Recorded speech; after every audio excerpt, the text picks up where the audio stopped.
Next है glycolysis. Glycolysis होता है साइटोप्लाज्म में एंड ये प्रेजेंट रहता है सभी लिविंग ऑर्गेनिज्म में। ग्लाइकोलाइसिस ओरिजिनेट हुआ था ग्रीक के वर्ड से।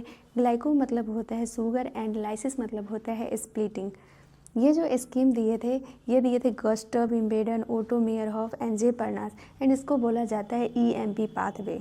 प्लांट में जो ग्लूकोज ड्राइव होता है वो सुक्रोज से होता है एंड ये इंड प्रोडक्ट होता है फोटोसाइंथेसिस का। सुक्रोज इन्वर्टेज एंजाइम के हेल्प से कन्वर्ट हो जाता है ग्लूकोज एंड फ्रुक्टोज में एंड ये जो मोनोसैकेराइड बना ग्लूकोज एंड फ्रुक्टोज ये एंट्री कर सकता है ग्लाइकोलाइटिक पाथवे में। इस पैराग्राफ का सिंपल मीनिंग ये है कि glucose and fructose 1 ATP consume करता है एंड कन्वर्ट हो जाता है ग्लूकोज 6 फॉस्फेट। ATP को डायरेक्ट कंज्यूम किया है एंड ADP में कन्वर्ट हो गया है, उसको बोलते हैं फॉस्फोलाइलेटेड।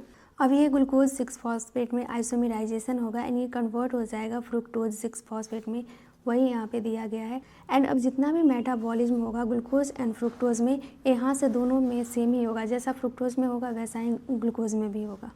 ATP का यूटिलाइजेशन 2 स्टेप में होता है। पहला तो ग्लूकोज से ग्लूकोज 6 फॉस्फेट बनने में, फिर फ्रुक्टोज 6 फॉस्फेट से फ्रुक्टोज 1,6 फॉस्फेट बनने में।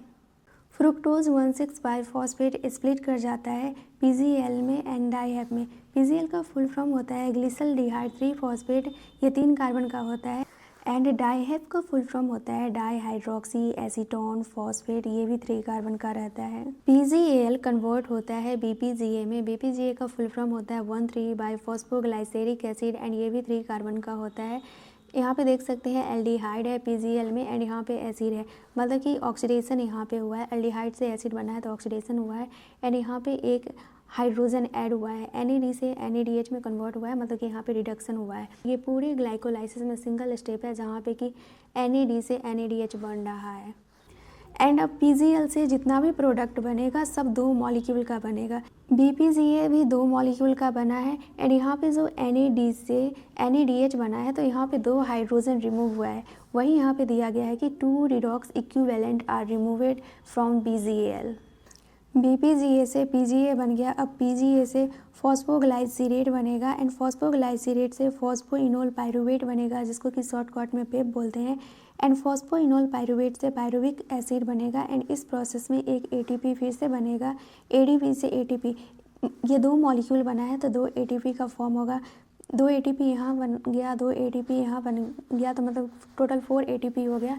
यहाँ पर पूछ रहा है कि कितना ATP डायरेक्टली साइंथेसिस हुआ है, तो देखो ATP इसमें टोटल अगर देखें कितना साइंथेसिस हुआ है तो 1 ATP यहाँ पे खर्च हुआ है एंड 1 ATP यहाँ पे खर्च हुआ है। इसके बाद PGL से जितना भी बना है सब 2 मॉलिक्यूल का बना है, तो BPGA से PGA में 2 ATP बना है एंड फिर पेप से पायरुविक एसिड में 2 ATP बना है, तो टोटल 4 ATP बना है एंड 2 ATP खर्च हुआ है, तो टोटल 2 ATP का गेन हुआ है।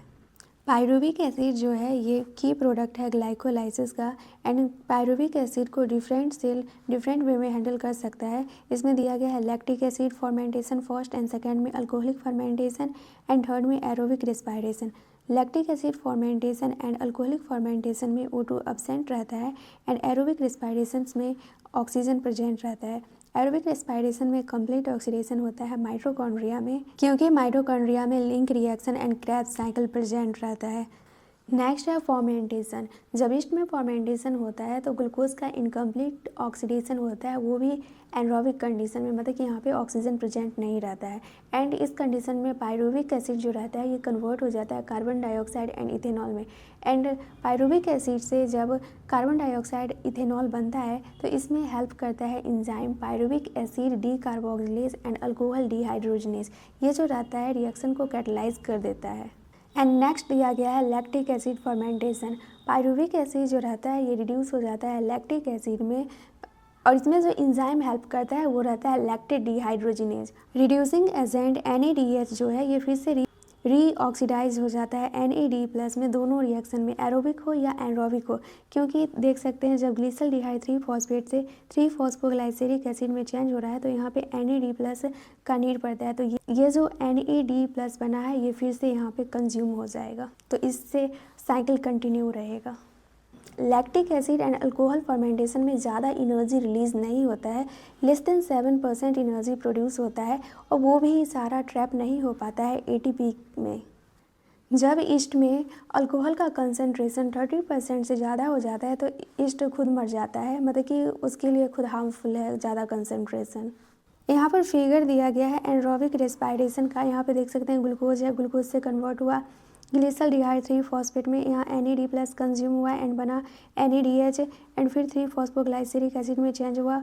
3 फॉस्फोग्लाइसेरिक एसिड से फॉस्फोइनॉल पायरुवेट बना, इससे पायरुविक एसिड बना एंड NADH से फिर NAD+ बन गया एंड यहाँ पे लैक्टिक एसिड का फॉर्मेशन हो गया। लैक्टिक एसिड का फॉर्मेशन होता है कुछ बैक्टीरिया में, एनिमल सेल में, मसल वगैरह में। एंड ये फिर दिया गया है पायरुविक एसिड से जब अल्कोहलिक फर्मेंटेशन हो रहा है तो NADH कंज्यूम हो रहा है NAD+ में and ethanol and carbon dioxide का फॉर्मेशन हो रहा है।